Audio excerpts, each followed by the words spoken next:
Foxconn वेदांताची चर्चा फार मोठ्या प्रमाणात चालू आहे आणि मागच्या व्हिडिओत आम्ही म्हटल्याप्रमाणे एखादा विषय आपल्याकडे येतो आणि त्याच्यावरती फार गदारोळ उचलला जातो आणि बऱ्याचदा आपण त्याच्या संदर्भातला जो काही प्रश्न आहे तिथपर्यंत पोहोचत नाही. एक उद्योग महाराष्ट्रामध्ये येऊ पार होता येणार होता आणि तो आला नाही. तेव्हा समजा आला असता तर आम्ही कसा आणला म्हणून सगळ्यांनी ढोल बजावले असते, कौतुक करून घेतलं असतं. आणि आता गेला आहे म्हणून विरोधी पक्ष टीका करतो आहे. असं काय घडतं आहे की ह्या अशा काही उद्योगांच्या बाबतीत विशेषतः मोठी गुंतवणूक आल्याच्या नंतर आम्ही आनंद साजरा का करतो? त्याचं सगळ्यात महत्त्वाचं आणि सरळ साधं सोपं बाळबोध वाटणारं कारण असं आहे की त्याच्यामुळे मोठ्या प्रमाणामध्ये रोजगाराला चालना भेटते. तिथे उद्योग आल्याच्या नंतर एक अर्थव्यवस्थेला गती मिळते असं सर्वसाधारण मत आहे. ते काही खोटे असं मला म्हणायचं नाही. माझा आक्षेप पुढचा आहे ज्याच्यावरती लक्ष दिलं गेलं पाहिजे. आणि महाराष्ट्रातून गुजरातमध्ये गेला, गुजरातनी पळवलं, सगळं काही गुजरातला देणार, हे जे काही चालू आहे त्याच्यामध्ये हे विसरलं जात आहे की महाराष्ट्र असो की गुजरात असो की भारतातलं कुठलंही राज्य असो, मुळात भारताचंच धोरण उद्योगप्रेमी राहिलेलं आहे. हे काय आत्ताच 2014च्या नंतर काय घडलेलं आहे, आधी काय घडत होतं हे पण बाजूला ठेवा. मी पार अगदी नेहरूच्या काळापासूनचे एक बोलतो की सगळ्यात महत्त्वाचं म्हणजे आपल्याकडे एक काळ अशी म्हण होती की उत्तम शेती, मध्यम व्यापार आणि कनिष्ठ नोकरी अशी म्हणच होती. शेती सगळ्यात चांगली, कारण की आपण आपले राजे असतो, आपण आपल्या गावामध्ये असतो, आपण आपल्या काय म्हणतात त्या परिसरामध्ये असतो. त्याच्यानंतर दुसरं म्हणजे कनिष्ठ व्यापार समजला गेला होता, कारण की तो त्या शेतीवरती अवलंबून आहे. एका दाण्याचे 1000 दाणे करण्याची किमया म्हणजे संपत्ती निर्माण ही फक्त शेतीमध्ये होते. उद्योगामध्ये 1 किलो लोखंडाचं 10 किलो लोखंड होत नाही. शेतकरी चळवळीमध्ये वारंवार आम्ही असं सांगायचो. त्याच्यामुळे उद्योग हे तशा अर्थाने त्याच्यावरची प्रक्रिया म्हणा किंवा सेवा उद्योग म्हणा अशा पद्धतीचा आहे. आणि ह्याच्यानंतर कनिष्ठ नोकरी सगळ्यात कनिष्ठ का मानल्या गेलेली होती की कोणातरी तुम्ही चाकरी करता आहात, त्याचं दुसऱ्याचं तुम्ही ऐकता आहात. या सगळ्या 70-75 वर्षाच्या कालखंडामध्ये हे पूर्ण गणित उलटं झालं आणि नोकरी मोठी झाली. जे मराठा मोर्चा आणि मराठाच नाही, भारतामध्ये ज्या ज्या काही शेतीच्या जाती होत्या त्या सगळ्या, जसं पटेलांचं असो तिकडे याच्यामध्ये गुजरातमध्ये, ज्या गुजरातचे कौतुक सांगायले त्याच गुजरातमध्ये पटेलांच्या आरक्षणाच्यासाठीचं मोठं आंदोलन झालेलं आहे. म्हणजे हा जो आपल्याकडून एक लपवली जाती गोष्ट की महाराष्ट्रातला एक उद्योग गुजरातमध्ये गेला म्हणजे गुजरातचं भलं झालं, खूप उद्योग गुजरातमध्ये गेले म्हणून गुजरातचं भलं झालं. त्याच गुजरातमध्ये पटेलांचं आंदोलन आरक्षणाच्यासाठी उभं कसं राहतं? एक अक्षरशः हार्दिक पटेल सारखं नेतृत्व उभं राहतं, त्याला काँग्रेसमध्ये घेतलं जातं, आता भाजपमध्ये घेतलं जातं. का? उद्योगांची कुणी संघटना बांधलेली आहे आणि तो माणूस मोठा होऊ पाहते, त्याच्या मागे प्रचंड लोक. आता चित्र का नाही निर्माण होत? त्याच गुजरातमध्ये, ज्या गुजरातवरती टीका केली जाते त्याच गुजरातमध्ये म्हणजे आरक्षणाची भीक मागण्यासाठी जी प्रत्यक्ष प्रमुख अशी शेती जात आहे, व्यापारातली जात आहे, त्यांचं आंदोलन उभं का राहतं? याच्यातूनच आपल्या धोरणाचा अपयश दिसतं की आपण नोकरी ही महत्त्वाची करून ठेवली. नोकरीला सगळे फायदे, सरकारी नोकरीला त्यात पुन्हा ते फायदे दिले. त्याच्यानंतर खालोखाल म्हणजे व्यापार आणि बाकीच्या गोष्टी आल्या, शेती दुय्यम होऊन गेली. म्हणून आम्ही आता या फॉक्सकॉन वेदांताच्या निमित्ताने या मूळ प्रश्नाला हात घालून तुमच्या समोर ठेवू पाहत आहोत की आपल्याकडचं पहिली गोष्ट शेती आणि नंतर उद्योग यांच्या बाबतीतलं धोरण सावत्र का आहे?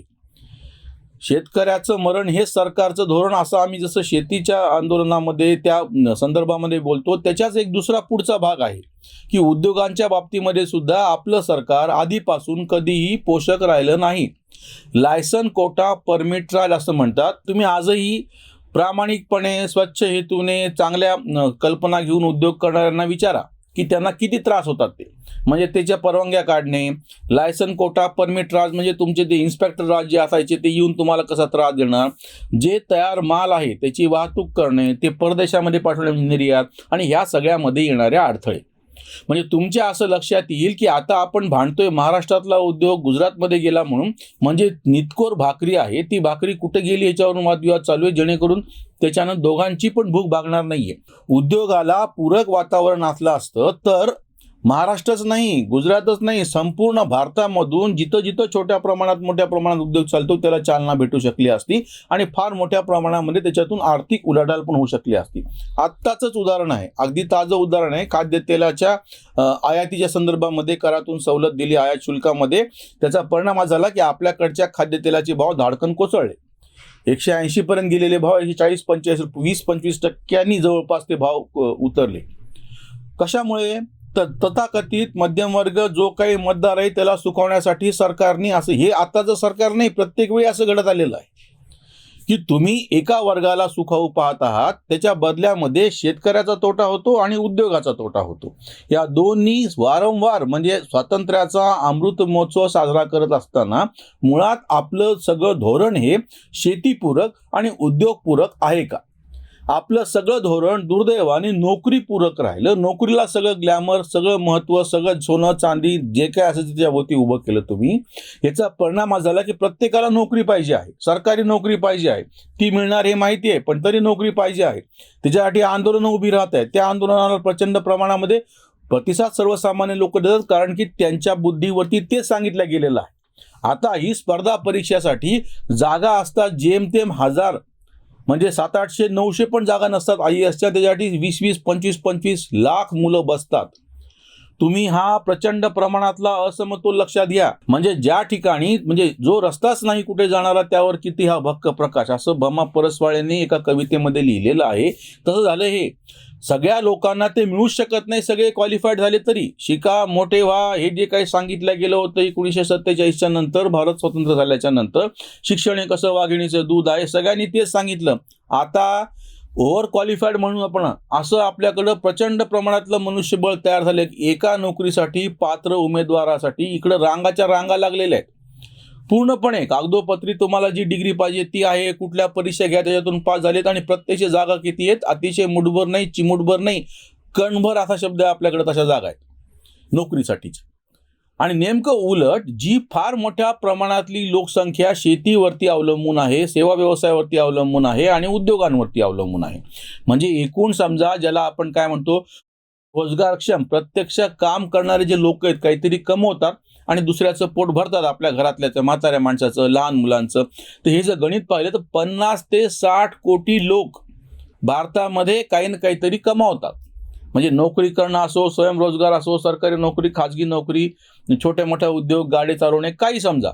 म्हणजे ही संख्या आहे 60 कोटी. आणि ह्या 60 कोटी ही लोक उरलेल्या 60-70 कोटी लोकांना पोचतात, असं सर्वसाधारणपणे गणित. या 60 कोटीमध्ये सरकारी नोकऱ्या किती आहेत? फक्त 3 कोटी. म्हणजे फक्त 3 कोटी रोजगारक्षम लोकांपैकी त्याच्या फक्त म्हणजे ज्याला काय म्हणतो आपण 5-10% सुद्धा नाही, इतक्या कमी प्रमाणामध्ये सरकारी नोकरी उपलब्ध आहे. बाकीचे लोक हे खाजगी नोकरी करतात किंवा छोट्या मोठ्या किंवा एकूणच नोकऱ्यांची संख्या ही 25 कोटी गृहीत धरलेली आहे आपल्याकडे.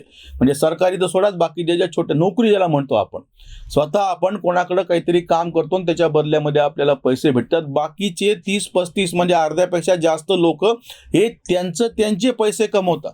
अक्षरशः रस्त्याच्या कडेला बसून भाजी विकणारा असो, गाडा चालवणारा असो, किंवा छोटासा एखादा टपरी टाकून बसलेला चहावाला असो, बाकीचे कोणी असो, मोठा उद्योग असो, छोटा उद्योग असो, सेवा व्यवसाय असो, या सगळ्यांचा आकडा आहे 1-2 नाही, तब्बल 35 कोटी. आणि आपण सगळ्याची चर्चा कुठं करतो ते त्या 3 कोटी नोकऱ्याच्या संदर्भात.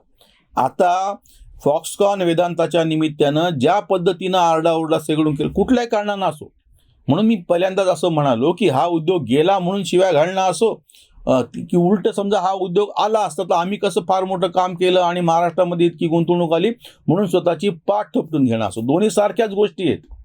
मुळात आपल्याकडे भारतातच हे फक्त महाराष्ट्र आणि गुजरातचा विषय नाही. हा जो गैरसमज पसरून दिला जातो तो मी तुमच्या समोरून दूर करू इच्छितो.